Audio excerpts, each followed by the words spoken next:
pourquoi la physique? Parce que pourquoi la science c'est trop compliqué pour moi, je vais vous dire pourquoi la physique. Je pense que il faut méditer l'histoire de Galilée. Galilée, c'est vraiment une rupture de la pensée occidentale, même si on peut l'insérer dans une continuité historique.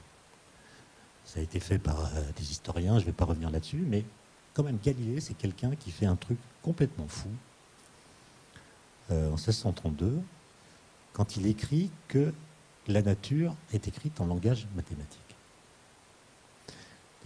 En fait, il est en train de dire que pour comprendre la nature, il faut écrire des équations.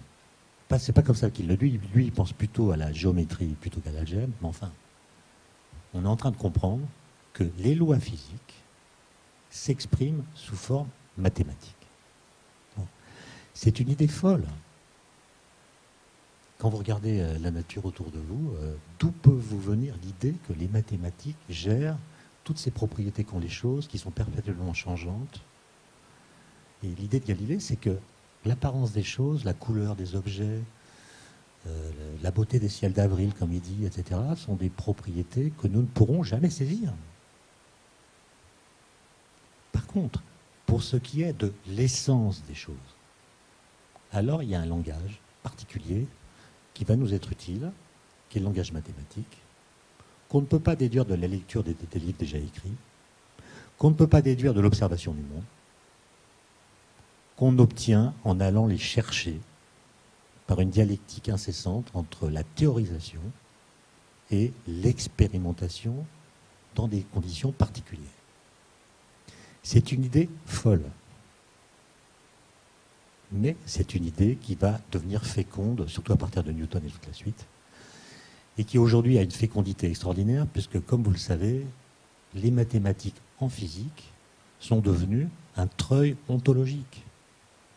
C'est-à-dire que moi j'ai beaucoup d'étudiants qui pensent que les mathématiques, ça sert à faire une sténographie du monde. On dit le monde et ses régularités dans un langage économique. Une équation, c'est bref, mais ça dit beaucoup de choses. Et donc, il y a une sorte d'économie du langage qui est obtenue grâce aux mathématiques.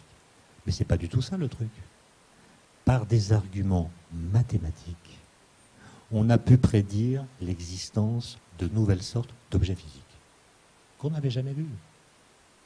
Les quarks, l'antimatière, le boson de Higgs. Et il faut méditer ça. Il faut méditer ça. Comment est-ce qu'on a pu prédire l'existence du boson de Higgs, qui est une particule décrite par un champ scalaire, on n'a jamais vu ça. Comment on a pu faire ça? Et constamment revenir à Galilée.